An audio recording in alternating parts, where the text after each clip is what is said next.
À quoi ressemblerait KFC si c'était une marque de luxe? Est-ce que vous seriez prêt à mettre 35 € pour acheter un menu KFC qui a l'air beaucoup plus haut de gamme? C'est ce qu'on va essayer de faire aujourd'hui en refaisant l'image de marque de KFC de A à Z pour l'adresser à un public beaucoup plus luxueux. Alors rendez-vous à la fin de la vidéo pour voir si on a réussi ce challenge. La première chose à faire quand on veut faire un rebranding, c'est se poser les bonnes questions par rapport à l'audience qu'on veut attirer.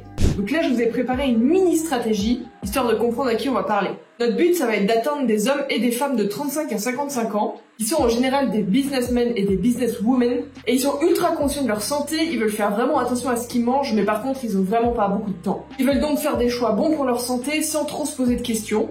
Et vu qu'ils ont une grosse charge mentale, on veut vraiment simplifier leur processus de décision. J'ai mis des petites notes parce que par exemple dans ce genre de cas, on pourrait se dire ok on pourrait avoir marqué visiblement quelles sont les calories, quels sont les macronutriments, comme ça ils font juste leur choix selon leurs objectifs. C'est aussi des gens qui vont être ultra attentifs à la provenance des ingrédients. Et donc là mon conseil en fait c'est de me dire ok par pays il va y avoir un label régional. Là si je prends pour la Suisse, on va avoir un label suisse justement par rapport à la viande qui sera mise en avant. Par contre un challenge aussi, on garde l'aspect de manger rapidement parce que c'est des gens qui n'ont pas le temps. Donc on pourrait un petit peu dire que c'est rapidement, localement et sainement. Le concept ça va être donc de passer d'un menu d'environ 15 € à un menu de 35 €, ce qui fait quand même une grosse différence, on est d'accord. Donc c'est plus vraiment un fast food, mais plutôt un restaurant healthy food, j'ai envie de dire, où on est vite servi, sans préoccupation mentale et dans un cadre apaisant. En gros, on pourrait dire que c'est une évasion le temps d'un lunch. Donc à partir de là, moi j'ai posé un petit peu des idées globales des directions qu'on va prendre. Donc pour créer une identité visuelle, on va s'attarder sur 5 points majeurs. Le message, donc qui est super important, là le but ça va être de dire choix élégant pour professionnels exigeants. Ça résume un petit peu ce qu'on veut dire globalement.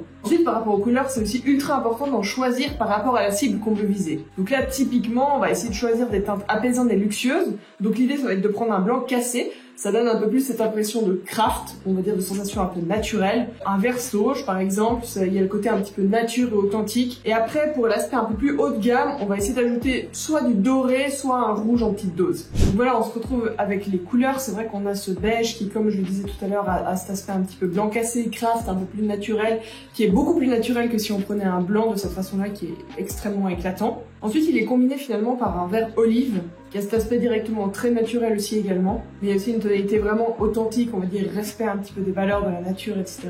J'ai rajouté aussi un peu de luminosité avec ce orange, ça rajoute une couche de couleur clairement, et ça change aussi un petit peu de ce rouge qu'on a l'habitude de voir dans beaucoup de fast-food. Et finalement, au lieu de prendre un noir pur, j'ai pris un vert très foncé, et ensemble ça donne quand même une tonalité beaucoup plus luxueuse que si on avait du noir, du blanc et de couleurs. Ensuite pour les typos, maintenant il va falloir trouver une typo un peu haut de gamme, donc on peut utiliser quelque chose avec des empattements qui aura cet aspect très élégant, mais il faut pas non plus être too much parce que le but c'est d'avoir la simplicité, la clarté et aussi de dégager cet aspect qualité. Donc je suis partie là sur un lettrage vraiment assez élégant. On a ce truc qui est aussi assez audacieux, on a des gros contrastes entre les différences de largeur des lignes, et on sort complètement du cadre par rapport à ce qu'on a l'habitude de voir. On aurait presque envie d'associer ça à une marque de luxe, et c'est un petit peu le but, j'ai envie de dire. Et ensuite, j'aime bien compléter avec une typo de texte qui va être beaucoup plus lisible. Et vu qu'on joue avec des angles qui sont vraiment assez affirmés, j'aime en fait contrebalancer avec quelque chose d'un petit peu plus rond. Ce qui peut être aussi assez drôle, c'est qu'en fait, sur le logo de base, en fait, on a cet aspect-là.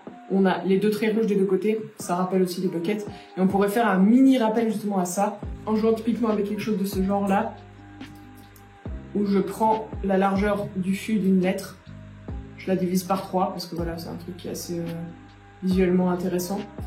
Je joue aussi avec les espaces, donc voilà pour avoir une harmonie globale dans le logo, et ça pourrait voilà être un petit rappel assez cool finalement du logo original, où en fait on a un peu une inverse de hiérarchisation, donc ça c'est juste un rappel de ce qui existe déjà, mais c'est la typographie qui vient en fait vraiment au premier plan. Donc voilà un petit peu le rappel comme ça. Ensuite un truc ultra important c'est la DA, donc c'est la direction artistique pour la marque.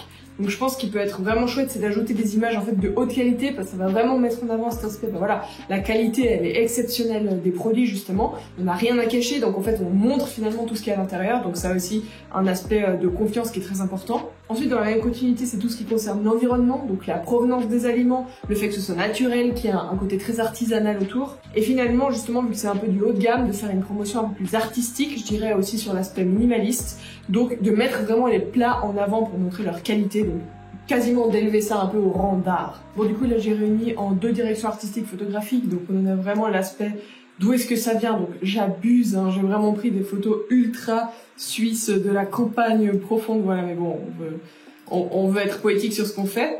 Donc voilà, des images qui dégagent vraiment quelque chose du terroir, pour avoir cette projection finalement pour le lecteur ou le consommateur. Et la deuxième direction artistique, c'est plutôt les aliments, comment ils sont mis en avant, l'aspect où j'ai un petit peu mélangé les produits bruts, où vraiment c'est aussi important de voir cet aspect culture, etc.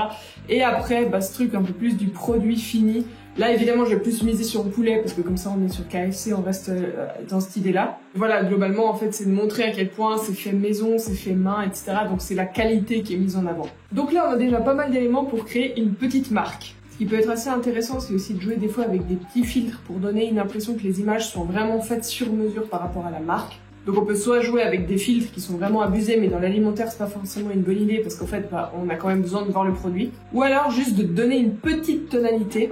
Comme ici, je vais donner un tout petit aspect beige un petit peu plus à l'arrière-plan.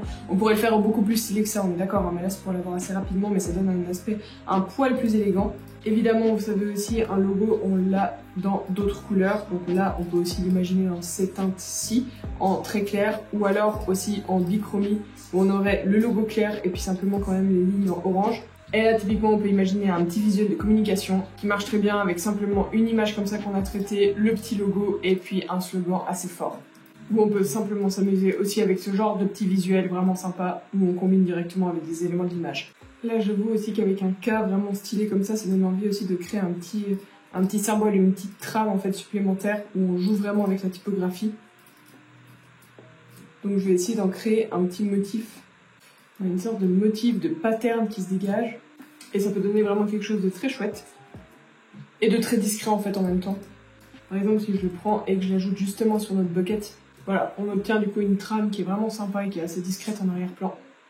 Mais qui rehausse un petit peu aussi cet aspect luxueux. Bon, on est d'accord, on va pas faire des poulets comme ça, mais bon, ça, on peut toujours partir aussi de l'idée que comme ça on reste un petit peu dans la trame et puis comme ça vous montre aussi une déclinaison qui ressemble à la marque actuelle. On peut aussi jouer avec des mock-ups qui vont donner l'impression justement que c'est un peu plus haut de gamme. Donc là, typiquement, avec juste deux petits accessoires, on a l'impression d'avoir déjà quelque chose d'assez luxueux. Et ce qui est assez cool, des fois, c'est d'imaginer en fait un feed Instagram, à quoi ça pourrait ressembler. Donc justement, avec des aspects très faits à la main, etc. On pourrait imaginer aussi des témoignages de certaines personnes qui travaillent justement pour la marque. Ensuite, un logo, voilà, un petit peu au centre, un peu clean. On peut imaginer des images de produits, justement. Aussi sans en abuser, mais avec certains filtres, comme ça dans le feed, ça donne un aspect un peu sympa. Peut-être c'est un carousel, typiquement. L'aspect aussi régional qu'on veut vraiment mettre en avant. Les messages de marque qui sont forts. Et finalement, les produits aussi qui sont mis en avant, donc extrêmement importants. La petite dernière subtilité qu'on peut voir, d'autres idées qui pourraient venir et compléter en fait la marque, c'est l'aspect aussi storytelling. Donc je pense que ça peut être ultra chouette, par exemple de raconter l'histoire des ingrédients, d'où est-ce qu'ils proviennent et comment ils contribuent en fait à la santé, au bien-être des personnes qui vont les manger. On pourrait aussi mettre en avant les producteurs, par exemple dans des interviews, des photos un petit peu en mode reportage, backstage. Ça c'est des choses qu'on pourrait mettre en story ou alors dans des petites capsules vidéo. Et en fait ça appuie encore plus cet aspect, le côté humain, l'aspect authentique. Et on pourrait même imaginer de mettre en avant les équipes, en cuisine, l'humain, etc. pour encore plus mettre cette proximité en fait avec le consommateur. Il y a cette notion aussi de transparence qui est ultra importante et qu'on peut véhiculer à travers ce genre de médias. Et finalement, on pourrait aussi pousser évidemment la marque beaucoup plus loin en créant des icônes sur mesure pour avoir une compréhension encore plus rapide. Donc par exemple, créer des petits pictogrammes qui permettraient de mettre en avant les bienfaits de certains aliments ou alors de mettre les allergies aussi en avant. Et pour distinguer d'autres aspects de santé, donc par exemple je mettais les calories, les macronutriments, le type de viande, les allergies, etc. J'ai pas non plus forcément utilisé toutes les couleurs. Effectivement, le vert olive, il n'était pas nécessaire, on restait dans quelque chose d'un peu plus haut de gamme, simplement avec 3 teintes. Donc c'est aussi des choix qui peuvent se faire par la suite. Donc on restait dans quelque chose d'un peu plus haut de gamme, en fait, simplement avec ces 3 teintes. Et c'est aussi ok comme ça. Bref, je vous mets quelques petits visuels de la marque terminés.